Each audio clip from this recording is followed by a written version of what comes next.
प्रशांत किशोर बिहार विधानसभा की ओर बढ़ चले। अब देखना दिलचस्प होगा कि प्रशांत किशोर जब विधानसभा में पहुंचते हैं तो किसके लिए ज्यादा बड़ा तकलीफ बन के सामने आते हैं, क्या बीजेपी के लिए या फिर राजद के लिए। क्योंकि नीतीश कुमार पर जहां प्रशांत किशोर लगातार वार नहीं करते हैं, लेकिन सम्राट चौधरी वो इंसान है जिन पर लगातार पर्सनल वार भी प्रशांत किशोर ने किया है। तो अब हम ये गौरव से जानेंगे कि उनकी क्या राय है कि अगर प्रशांत किशोर बिहार विधानसभा पहुंचते हैं तो किसके लिए ज्यादा खतरनाक या फिर भविष्य के लिए ज्यादा बुरा हो सकता है, राजद या बीजेपी के लिए। देखिए, इसमें दो अलग अलग बातें हैं। और जहाँ तक मुझे नज़र आ रहा है, जिस तरह पॉलिटिक्स मैं देख रहा हूँ पिछले दिनों से बिहार की, तो मुझे लग रहा है कि सबसे ज़्यादा डैमेज अगर कोई हो रहा है प्रशांत किशोर की विधानसभा पहुंचने से, तो वो नेता प्रतिपक्ष तेजस्वी यादव हैं और उनकी पार्टी है। क्योंकि हाल के दिनों में जब से विधानसभा का चुनाव बीता है, या विधानसभा का चुनाव की तैयारी जब से शुरू हुई थी, जब से उनका परिवार का झगड़ा शुरू हुआ था, जो रोहिणी आचार्य का लेके और संजय यादव का फिर पार्टी से निकाल दिए गए तेज प्रताप यादव, जिस तरीके का सिनेरियो बना था, उसके बाद से देखिए कि लगातार जो तेजस्वी यादव है उनकी राजनीति में गिरावट आया है। एक दौर था कि तेजस्वी यादव एक्टिव पॉलिटिक्स में रहते थे, लगातार बिहार भर में जाते थे, लेकिन पिछले कुछ अगर एक साल से देखा जाए तो तेजस्वी यादव की जो प्रेजेंस है विधानसभा में बहुत कम है।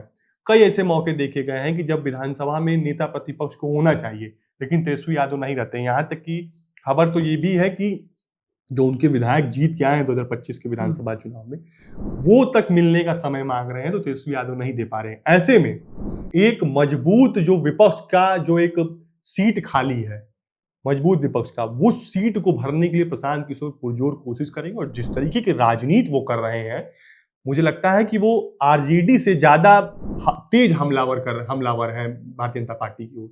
और आप देख लीजिए कि जिस तरीके से लगातार वो उनकी पूरी पॉलिटिक्स, जब से उन्होंने जनसुराज का गठन किया है तब से लेकर आज तक, उन्होंने बीजेपी के लिए कभी भी सॉफ्ट कॉर्नर नहीं रखा है। और जिस तरीके से बांकीपुर के उपचुनाव में कांग्रेस पार्टी ने जिस तरीके से आरोप भी लगाया कि जो तेजस्वी यादव हैं उन्होंने अंदर खाने बीजेपी से डील कर ली है प्रशांत किशोर को हराने के लिए, तो कहीं ना कहीं अपने आप में दर्शाता है कि प्रशांत किशोर के मजबूत होने से सबसे ज्यादा नुकसान किसको पहुंचने वाला है। तो एक चीज ये भी है। दूसरी चीज ये है कि प्रशांत किशोर जब आएंगे और तेजस्वी यादव, एक तो प्रशांत किशोर के आने की वजह से क्या होगा कि विधानसभा का एक पूरे तरीके से जो समीकरण है वो चेंज हो जाएगा, सीटिंग अरेंजमेंट।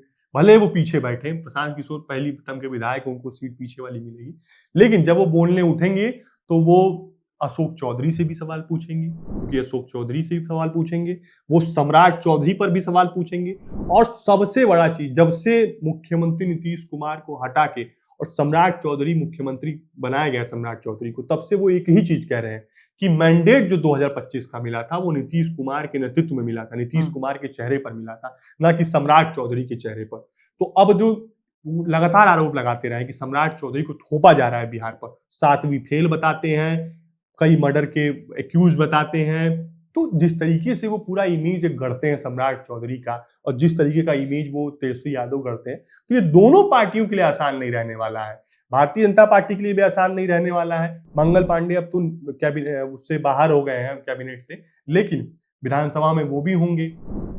अशोक चौधरी जो है मंत्री हैं, उनके विभाग का ब्यौरा मांगा जाएगा और भी जो लोग हैं सबसे ब्यौरा मांगा जाएगा। अब क्या है कि जो नेता है उनको काम करना पड़ेगा, जो मंत्री हैं उनको काम करना पड़ेगा, क्योंकि प्रशांत किशोर को जब भी क्वेश्चन आवर में मौका मिलेगा वो क्वेश्चन जरूर पूछेंगे और बड़े ही सख्त लहजे के साथ सवाल पूछते हैं। और जिस तरीके का उनका एक अपना व्यक्तित्व है सवाल पूछने का, उससे पूरा बिहार वाकिफ है। तो यहाँ जो मुझे सबसे बड़ा इंपॉर्टेंट चीज यहाँ दिखती है कि बिहार में जनता के पास कोई तीसरा ऑप्शन नहीं था, या तो आप राजद के साथ जाइए या बीजेपी के साथ जाइए। 2025 में प्रशांत किशोर आए तो एक उम्मीद थी कि तीसरा विकल्प लोगों के सामने आएगा, लेकिन उनको कोई भी सीट नहीं मिली। ऐसा लगा कि जनता ने बिल्कुल नकार सा दिया प्रशांत किशोर को। लेकिन ये एक सीट जीत कर, आपने जैसी बात कही कि वो सवाल पूछेंगे बीजेपी से भी और राजद से भी, राजद के भी विपक्ष के मुद्दों को उठाएंगे वो, कि विपक्ष जो मुद्दे छोड़ देता है बीजेपी से वो कड़े सवाल नहीं करता है, वो कड़े सवाल वो रखेंगे और तीसरा विकल्प के और मतलब तौर पे दिखेंगे लोगों के सामने। तो यहां से प्रशांत किशोर की पार्टी जन स्वराज एक नए पार्टी के तौर पे लोगों के सामने आएगी। वो पुरानी पार्टी नहीं कि सिर्फ बातें कर रही है, वहां जनता के मुद्दे उठाकर लोगों के सामने आएगी। 2025 के चुनाव के समय ही प्रशांत किशोर की पार्टी जन स्वराज जो है वो एक ऑप्शन के तौर पर खुद को पेश कर रही थी। जब हम लोग विधानसभा कवर कर रहे थे, तो जब हम वहाँ के बुजुर्गों से बात कर रहे थे, जब वहाँ के युवाओं से बात कर रहे थे, तो वो कह रहे थे कि हमें प्रशांत किशोर के कैपेबिलिटी पे कोई डाउट नहीं है। हम प्रशांत किशोर के नेतृत्व क्षमता पर कोई सवाल नहीं उठा रहे हैं, लेकिन हम चाहते हैं कि थोड़ा ये और तपे, ये और थोड़ा समय दे बिहार में। क्योंकि होता क्या है ना कि प्रशांत किशोर जिस पृष्ठभूमि से आते हैं, उनका एक पॉलिटिकल स्ट्रेटजिस्ट के तौर पे काम रहा है, तो लोगों को लगा कि ये आए हैं, यहाँ से कुछ वोट लेंगे, कुछ सीट लेंगे, फिर अपने ये मूल व्यवसाय में चले जाएंगे। लेकिन लोगों ने जब देखा कि प्रशांत किशोर चुनाव हारने के बाद भी वही आश्रम में रह रहे हैं, जो पटना में अभी जनसुराज का आश्रम बना है, आपने देखा कि नहीं देखा? वहां देखिए किस तरीके से लोग रह रहे हैं, अभी भी वही दिनचर्या फॉलो हो रहा है जो उस समय होता था चुनाव के समय। तो लगातार प्रशांत किशोर जो है अपना कुनबा बढ़ा रहे हैं। हालांकि कुछ ऐसा हुआ कि विधानसभा के चुनाव के बाद जो तमाम विधानसभा के प्रत्याशी थे, उम्मीदवार थे जनसुराज के, उन्हें पार्टी छोड़ दिया, कोई भाजपा में चला गया, कोई अभी कहीं नहीं गया है। लेकिन प्रशांत किशोर मजबूती से लगे रहे। प्रशांत किशोर का वो लगन दिखा लोगों को कि नहीं ये हमारे लिए वापस आए हैं। मैंने कन्हैया कुमार की एक बड़ी अच्छी बात सुनी थी, जो कांग्रेस नेता है, कि बिहार में रिवर्स माइग्रेशन जब होता है ना, तो दो तरीके से होता है। एक तो इस वजह से होता है कि आप जिस काम के लिए गए थे उस काम में सक्सेस नहीं हो पाए, तो आप चले आए। और दूसरा कि अगर आपको अपनी माटी से बहुत प्रेम है। तो प्रशांत किशोर पिछले 5 सालों से संघर्ष करते दिखा दिए बिहार की जनता को कि हमारा जो रिवर्स माइग्रेशन हुआ है वो बिहार की जनता और बिहार की माटी के प्रेम में हुआ है। ऐसा नहीं कि मैं अपनी जो व्यवसाय में था या फेल हो गया तो वापस आया, ऐसे नहीं आया हूँ। और ना ही मेरा यहाँ कोई वो है कि इकोनॉमी का वो भी नहीं है कि हमको यहाँ से कुछ लेके जाना है। बट मिट्टी से प्रेम है। और प्रशांत किशोर की राजनीति का तरीका भी अलग है। वो बिहार के बदलाव की बात करते हैं, वो सिस्टम में सुधार की बात करते हैं, वो अलग तरीके की व्यवस्था लागू करने की बात करते हैं, वो पारदर्शिता की बात करते हैं। तो कहीं ना कहीं जब जो प्रशांत किशोर का वे ऑफ पॉलिटिक्स है, अब वो बिहार के लोगों को धीरे धीरे पसंद आने लगा है।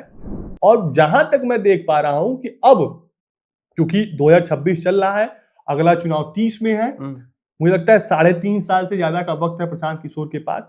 प्रशांत किशोर अभी तक विपक्ष की भूमिका निभा रहे थे, लेकिन वो विधानसभा में नहीं थे।